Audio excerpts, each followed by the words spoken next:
Good morning friends. இன்றைக்கி Friday, ரொம்ப ஜாலியாக இருப்பீங்கன்னு நினைக்கிறேன். ரொம்ப நாளைக்கு அப்புறம் உங்களை வீடியோவில் சந்திக்கிறது ரொம்ப மகிழ்ச்சி எனக்கு. ஒரு வெக்கேஷனுக்கு போயிருந்தேன் இந்தியாவுக்காக. அதனால் வீடியோ போட முடியல. இப்போ மறுபடியும் ஒர்க்குக்கு வந்தாச்சு. ஸோ அதனால் ஃப்ரைடே வீடியோ ஸ்டார்ட் பண்ணியாச்சு. இன்றைக்கி வீடியோவில் நான் எதை பற்றி பேச போகிறேன் அப்படின்னா, எதை சாப்பிடுவது, எவ்வளவு சாப்பிடுவது, எப்பொழுது சாப்பிடுவது, யார் யார் எப்படி சாப்பிட வேண்டும் அப்படிங்கிறத பற்றி ஒரு சின்ன ஸ்பீச் கொடுக்க போகிறேன்.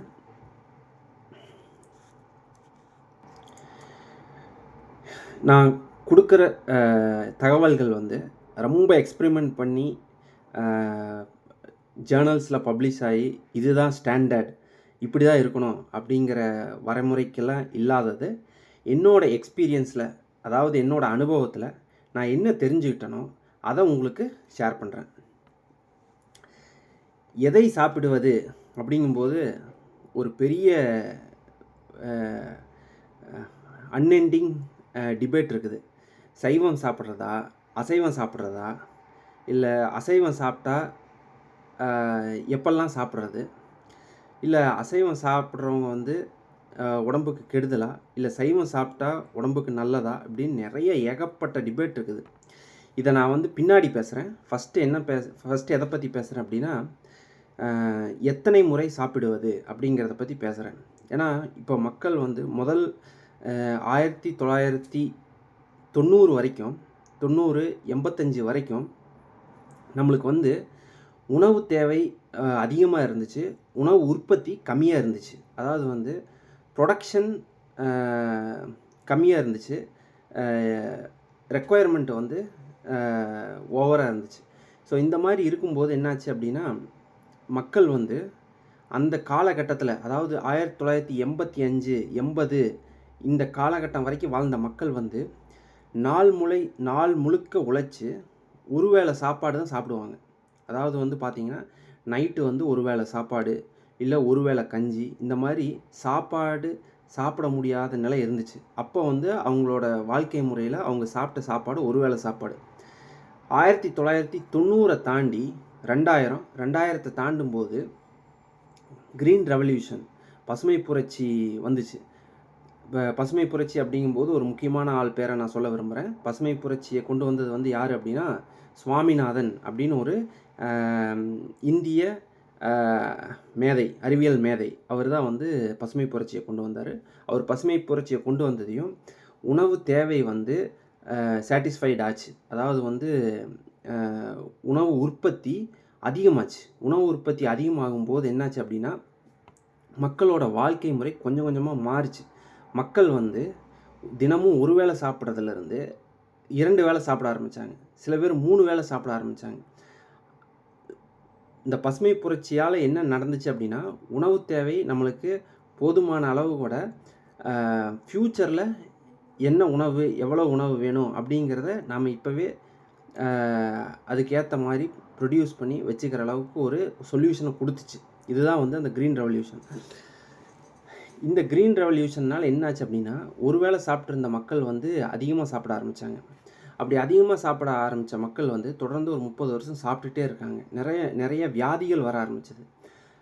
நிறைய வியாதிகள் வரும்போது அதுக்கான முன் வச்ச காரணங்கள்லாம் என்ன சொன்னாங்க அப்படின்னா, உணவு உற்பத்தியில் இயற்கை விவசாயம் பண்ணாமல் செயற்கை விவசாயத்தை அதிகமாக பண்ணுறாங்க. அதாவது பூச்சி மருந்து, ரசாயன உரங்கள், ஃபெர்டிலைசர்ஸ் இதெல்லாம் அதிகமாக போடுறாங்க. அப்படி போடுறதுனால மக்களுக்கு உணவு சாப்பிட்டாலும் அதில் நிறையா உடல் உபாதைகள் அதிகமாக வருது. அதனால் நோய்கள் அதிகமாக வருது. நோய்கள் அதிகமாக வர காரணம் என்ன அப்படின்னா, இயற்கை விவசாயத்துலேருந்து செயற்கை விவசாயம், அதாவது ரசாயன விவசாயத்துக்கு போயிட்டாங்க அப்படின்னு சொல்லி இப்போ வரைக்கும் அதை பற்றி நிறைய ஆர்கியூமெண்ட்ஸ் இருக்குது. ஆனால் இதில் நம்ம தெளிவாக புரிஞ்சிக்க வேண்டிய விஷயம் என்ன அப்படின்னா, இயற்கை விவசாயமா இல்லை ரசாயன விவசாயமா உடம்புக்கு நல்லது அப்படிங்கிறத ஆர்கியூ பண்ணுறத விட்டுட்டு, அளவாக சாப்பிட்றோமா, அளவுக்கு அதிகமாக சாப்பிட்றோமா அப்படிங்கிறத பற்றி யோசித்தா கொஞ்சம் ஆப்டாக இருக்கும் அப்படின்னு நான் நினைக்கிறேன். கரெக்டாக பொருத்தமாக இருக்கும். உணவு அளவுக்கு மிகினும் உணவு அளவுக்கு குறையினும் உடல் நலத்திற்கு கேடு அப்படின்னு ஒரு பழமொழி இருக்குது, மூத்தோர் சொல் இருக்குது.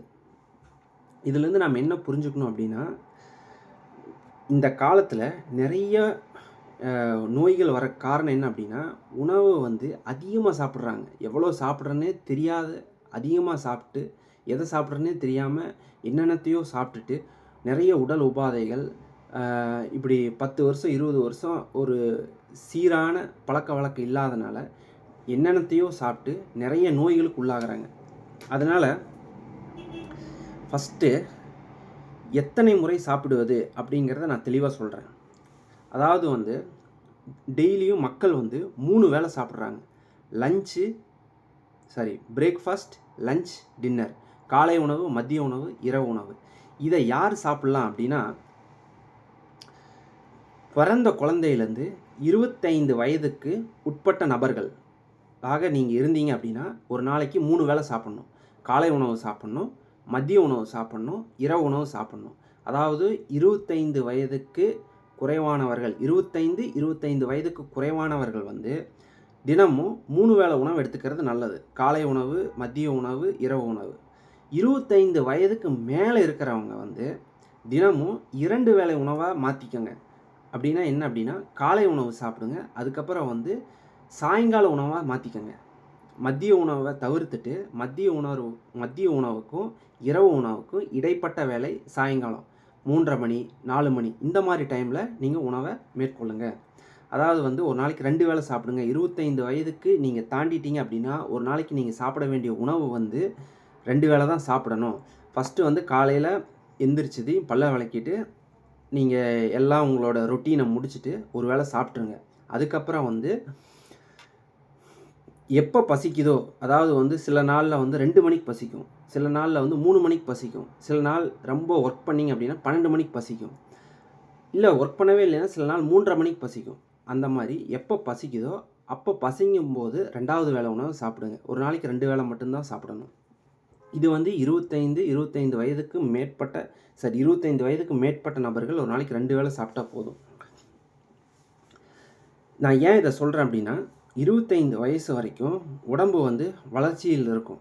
அதாவது வந்து உடல் உறுப்புகள், உள்ளுறுப்புகள், எலும்பு, தசைகள் எல்லாமே வளர்ச்சியை நோக்கி போயிட்டுருக்கும். அதாவது உடல் வளர்ச்சியை நோக்கி போகிறதுனால உங்களுக்கு 3 வேளை உணவு சாப்பிட்டீங்கன்னா நீங்கள் வேலை செஞ்சாலும் வேலை செய்யலினாலும் செரிமானமாகி உடம்பு அதை வந்து எடுத்துக்கும்.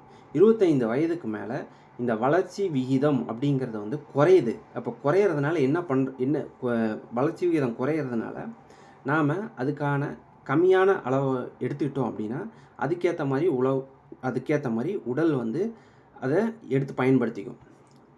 இப்படி நம்ம அளவாக உணவை சாப்பிட்றதுனால என்ன பயன், அதாவது என்ன பெனிஃபிட் அப்படின்னு கேட்டிங்கன்னா, உடலில் எந்த விதமான நோய்களும் வராது.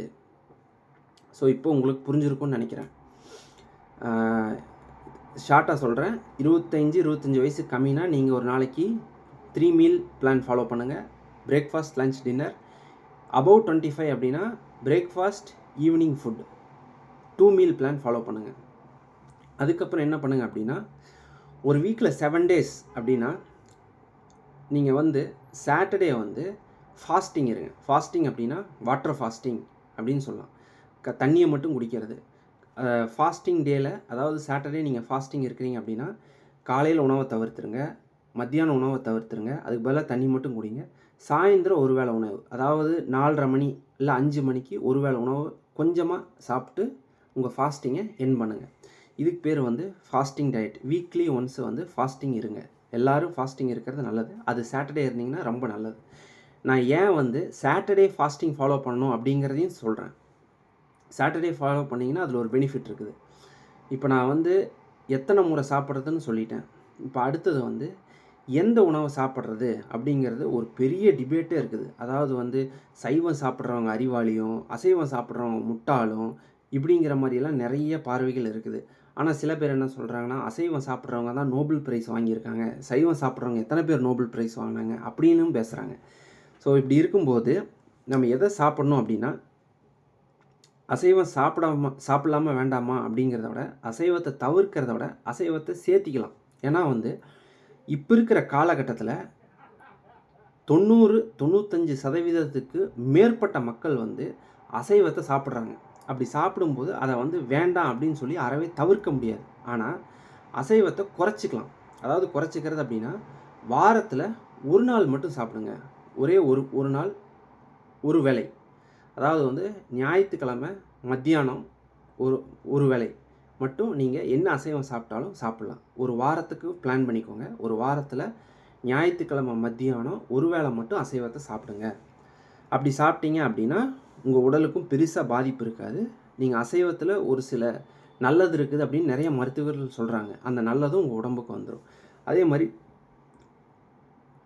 டெய்லியும் அசைவம் சாப்பிட்டா அளவுக்கு அதிகமாக டெய்லியும் அசைவம் சாப்பிட்டீங்கன்னா அப்படின்னா 25 வயசு வரைக்கும் உங்களுக்கு உடம்புல எந்த மாற்றமே தெரியாது. ஏன்னா உங்கள் உடம்பு வளர்ச்சி நோக்கி போயிட்டுருக்கு. நீங்கள் என்ன சாப்பிட்டாலும் ஜீரணிச்சிட்ருக்கும். 25 வயது தாண்டும் போது வளர்ச்சி ஸ்டாப் ஆகுது. அப்படிங்கிற பட்சத்தில் அதுக்கு மேலே நீங்கள் தினமும் அசைவத்தை உட்கொண்டீங்க அப்படின்னா கொஞ்சம் உடல் வந்து மதமாக இருக்கும். மதம் அப்படின்னா என்ன அப்படின்னா, இந்த டைஜஷன் இதெல்லாம் வந்து அதிக நேரம் எடுத்துக்கும். அதனால் பார்த்தீங்கன்னா நம்ம துரிதமாக செயல்பட முடியுமா அப்படின்னா அது கொஞ்சம் தடைக்கல்லாம் இருக்கும். அதனால தான் வந்து வாரத்தில் ஒரு நாள் ஒரு வேளை ஞாயிற்றுக்கிழமை மத்தியானம் அசைவம் சாப்பிடுங்க. உங்களுக்கு என்ன அசைவம் பிடிச்சிருக்குதோ அதை சாப்பிடுங்க. ஃபிஷ் பிடிச்சிருக்குதா சாப்பிடுங்க. சிக்கன் பிடிச்சிருக்குதா சாப்பிடுங்க. மட்டன் பிடிச்சிருக்குதா சாப்பிடுங்க. ஞாயிற்றுக்கிழமை மத்தியானம் ஒரு வேளை மட்டும் சாப்பிடுங்க. நான் எத்தனை முறை சாப்பிடுவது, எதை சாப்பிடுவது அப்படிங்கிறத பற்றி பேசிட்டேன். இப்போது எத்தனை முறை சாப்பிடுவதில் வந்து ஒரு விஷயம் சொன்னேன். என்ன அப்படின்னா 25 வயது கடந்த நபர்கள் வந்து 2 வேளை மட்டும் சாப்பிட சொன்னேன். அதாவது வந்து காலையில் பிரேக்ஃபாஸ்ட்டு, ஈவினிங் வந்து லஞ்ச் டின்னர் கம்பைன் பண்ணி ஈவினிங் சாப்பிடுங்க. 4 o'clock சாப்பிடுங்கன்னு சொன்னேன். இதில் இன்னொரு முக்கியமான சொல்ல வந்த செய்தி என்ன அப்படின்னா, இன்டர்மிட்டன்ட் ஃபாஸ்டிங் அப்படின்னு இப்போ ரொம்ப பாப்புலராக இருக்குது. இன்டர்மிட்டன்ட் ஃபாஸ்டிங் என்ன அப்படின்னா, ஒரு வேளை உணவுக்கும் மற்ற வேளை உணவுக்கும் இடைப்பட்ட இடைவேளை, அந்த இடைவேளையில் நீங்கள் எதையும் சாப்பிடக்கூடாது. அதாவது வந்து இப்போது காலையில் வந்து பிரேக்ஃபாஸ்ட் சாப்பிட்றீங்கன்னு வச்சுக்கலாம். அடுத்தது லஞ்சு வந்து 12 மணிக்கு, காலையில் 9 மணிக்கு பிரேக்ஃபாஸ்ட் லஞ்ச் சாப்பிட்றீங்க. லஞ்சு வந்து 12 மணிக்கு சாப்பிட்றீங்கன்னா இந்த 9 மணிலேருந்து 12 மணி வரைக்கும் எதையுமே சாப்பிடாம இருக்கிறதுக்கு பேர் தான் இன்டர்மிட்டன்ட் ஃபாஸ்டிங். அதாவது வந்து சிற்றுண்டிகளையோ இல்லை எதையாவது போட்டு குறித்து வயிற்றில் லோட் பண்ணுறது, இதுக்கு பேர் தான் வந்து இந்த மாதிரி இதை பண்ணாமல் இருக்கிறதுக்கு பேர் இன்டர்மிட்டன்ட் ஃபாஸ்டிங். நான் அபவ் 25 இருக்கிறவங்க வந்து 2 வேளை உணவு ஃபாலோ பண்ண சொன்னேன். அதாவது காலையில் 9 மணிக்கு சாப்பிட்றீங்கன்னா அடுத்தது 4 மணிக்கு சாப்பிட்றீங்க. இன்பிட்வீன் இந்த 9லேருந்து 4 மணி வரைக்கும் எதையும் சாப்பிடாதீங்க. அதாவது வந்து ஒன்லி லிக்விட் ஃபுட் எடுத்துக்கோங்க. அதாவது வந்து நீங்கள் காஃபி டீ விரும்புனா ஆஃப்டர்நூன் காஃபி டீ சாப்பிட்லாம். இல்லாட்டி water, hot tea, lemon tea, சுக்கு காஃபி இந்த மாதிரி வந்து நீர் ஆகாரமாக எடுத்துக்கோங்க. எதுவுமே வந்து திடப்பொருளாக எடுத்து சாப்பிடாதீங்க. இந்த மாதிரி டயட்டை ஃபாலோ பண்ணிங்கன்னா உங்களோட டயட்டில் இன்டர்மிட்டன்ட் ஃபாஸ்டிங்கும் இன்க்ளூட் ஆகிரும். இன்டர்மிட்டன்ட் ஃபாஸ்டிங் இன்க்ளூட் ஆச்சு அப்படின்னா உங்களுக்கு சாயந்தரம் நீங்கள் சாப்பிட்றதுக்கு கரெக்டான டைமில் வந்து பசி எடுக்கும். ஸோ இதுதான் நான் சொல்ல வந்த வேண்டிய விஷயம். இன்டர்மிட்டன்ட் ஃபாஸ்டிங் அப்படிம்பாங்க. இதில் வந்து பொதுவாக டாக்டர்ஸ் என்ன சொல்லுவாங்க அப்படின்னா, இன்டர்மிட்டன்ட் ஃபாஸ்டிங்கோட டைமை இன்க்ரீஸ் பண்ணுங்கம்பாங்க. அதாவது வந்து 9 மணிக்கு சாப்பிட்றீங்கன்னா மத்தியானம் 12 மணிக்கு சாப்பிட்றீங்கன்னா இதோட கேப் வந்து 3 hours. இதோட டைம் இன்க்ரீஸ் பண்ணுறது அப்படின்னா 9 மணிக்கு சாப்பிட்டு அடுத்தது 3 மணிக்கு சாப்பிட்றீங்கன்னா இன்பிட்வீன் டைம் வந்து 6 hours. இதுதான் வந்து இன்டர்மிட்டன்ட் ஃபாஸ்டிங்கோட டைம் இன்க்ரீஸ் பண்ணுறது. ஸோ இப்படியெல்லாம் இருக்குது. ஸோ நீங்கள் வந்து அபவ் 25னா 2 வேளை மட்டும் சாப்பிடுங்க. அளவாக சாப்பிடுங்க. இன்டர்மிட்டன்ட் ஃபாஸ்டிங் இருங்க. லிக்விட் ஃபுட் மட்டும் எடுத்துக்கோங்க. Lemon tea, coffee, hot water tea, flower tea இந்த மாதிரி லிக்விட் ஃபுட்டு மட்டும் ஃபாலோ பண்ணுங்கள். ஸோ ஒரு நாளைக்கு எத்தனை முறை சாப்பிடுவது, எதை சாப்பிடுவதுன்னு சொல்லிட்டேன். எதை சாப்பிடுவதுன்னா அசைவம் சாப்பிட்றீங்களா, வீக்லி சண்டே ஆஃப்டர்நூன் மட்டும் சாப்பிடுங்க. அதுக்கப்புறம் நைட்டு சாப்பிடாதீங்க, எப்பவும் சாப்பிடாதீங்க. அடுத்த சண்டே ஆஃப்டர்நூன் மட்டும் ஒரு வேளை சாப்பிடுங்க, கொஞ்சமாக சாப்பிடுங்க. அடுத்தது எவ்வளவு சாப்பிட்றது அப்படிங்கிறது ஒரு கணக்கு இருக்குது. எவ்வளவு சாப்பிட்றது அப்படின்னா, நான் 2 வேளை சாப்பிட சொல்லிட்டேன். இப்போ 2 வேளை சாப்பிட்றது முக்கியம் இல்லை. ஒரு வேளைக்கு எவ்வளவு சாப்பிட்றது அப்படின்னா, நான் நிறைய நாடுகளில் வாழ்ந்திருக்கேன். ஆஸ்திரேலியாவில் வாழ்ந்திருக்கேன், தாய்வானில் இருந்திருக்கேன், இப்போது அயர்லாண்டில் இருக்கேன், யூரோப்பியன் யூனியனில். அதாவது வந்து நிறைய வந்து வெஜிடபிள்ஸ், தால் அந்த மாதிரி எடுத்துக்கோங்க. இப்போ ஒரு மீல் இருக்குது அப்படின்னா, ஒரு சாப்பாடு இருக்குது அப்படின்னா, பருப்பு, காய்கறி, தயிர் இந்த மாதிரி கொஞ்சம் எடுத்துகிட்டு சாப்பாட்டோட அளவை குறைச்சிருங்க. சாப்பாடு எவ்வளோ சாப்பிட்லாம் அப்படின்னா, அதிகபட்சமாக 2 கை சாப்பாடு. 2 கை சாப்பாடு அப்படின்னா, இப்படி கை இப்படி வச்சிங்கன்னா எவ்வளோ வருது? இதுதான் வந்து அளவு. இந்த அளவில் தான் வந்து நீங்கள் கையில் சாப்பாடை போட்டு சாப்பிட்ணும். அவ்வளோதான். மீதி வந்து நீங்கள் காய்கறிகளாகவோ, தயிராகவோ, ரசமாகவோ, இல்லை பருப்பாவோ இந்த மாதிரி எடுத்துக்கலாம். அதை தான் அதிகமாக சாப்பிட்ணும் ஒழிய அரிசியோட அளவை குறைக்கணும். ஏன் அரிசியோட அளவை குறைக்கணும் அப்படின்னா, அரிசியில் வந்து கார்போஹைட்ரேட்ஸ் அதிகமாக இருக்குது. ரைஸில் கார்போஹைட்ரேட்ஸ், ரைஸு, வீட்டு இதுலெல்லாம் கார்போஹைட்ரேட்ஸ் அதிகம். அதனால் அதோட அளவை குறைச்சிட்டு நாம் நியூட்ரிஷியஸ் ஃபுட், சத்துள்ள உணவுகளை அதிகமாக எடுத்துக்கணும். அதாவது வந்து பருப்பு, காய்கறிகள், தயிர் அந்த மாதிரி சாப்பிட்ணும். இப்போ எவ்வளோ சாப்பிட்றது அப்படின்னு சொல்லிட்டேன். ஒரு வேளைக்கு அதிகபட்சமாக 2 கை இப்படி 2 கை இப்படி சேர்த்துனீங்கன்னா இதில் எவ்வளோ ரைஸ் பிடிக்கும் அவ்வளோதான் நீங்கள் சாப்பிட்ணும். இதுதான் வந்து அளவு. இதைத்தான் வந்து சத்குரு ஜக்கி வாசுதேவும் சொல்கிறாரு.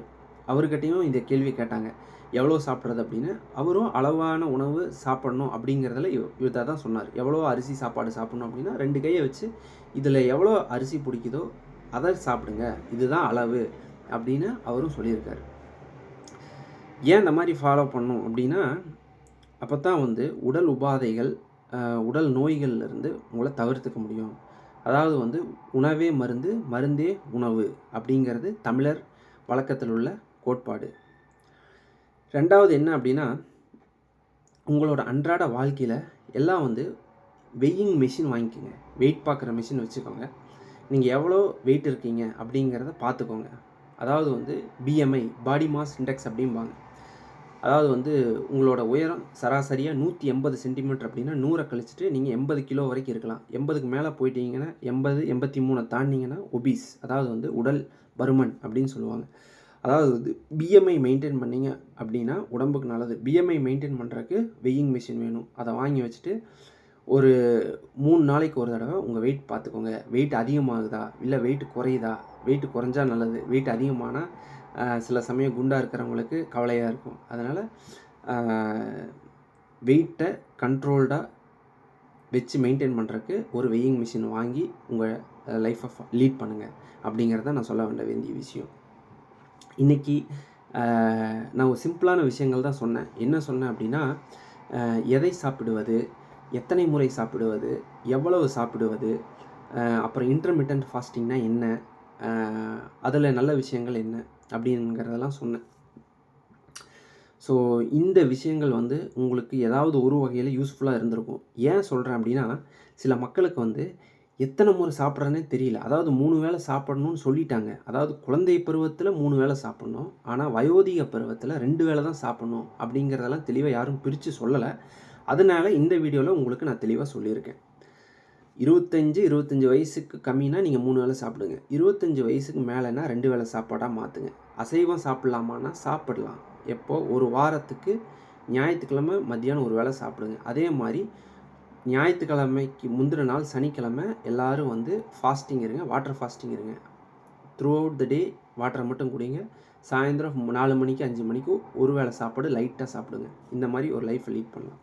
அதே மாதிரி இன்னொரு முக்கியமான விஷயம் என்ன சொல்லிக்க விரும்புகிறேன் அப்படின்னா, இந்த டீனேஜர்ஸ்னால் சைல்டுஹுட்லேருந்து அடல்ட்ஹுட்டுக்கு டிரான்சிஷன் ஆகிற இந்த டிரான்சிட்டரி பீரியடுக்கு பேர் தான் டீனேஜ்.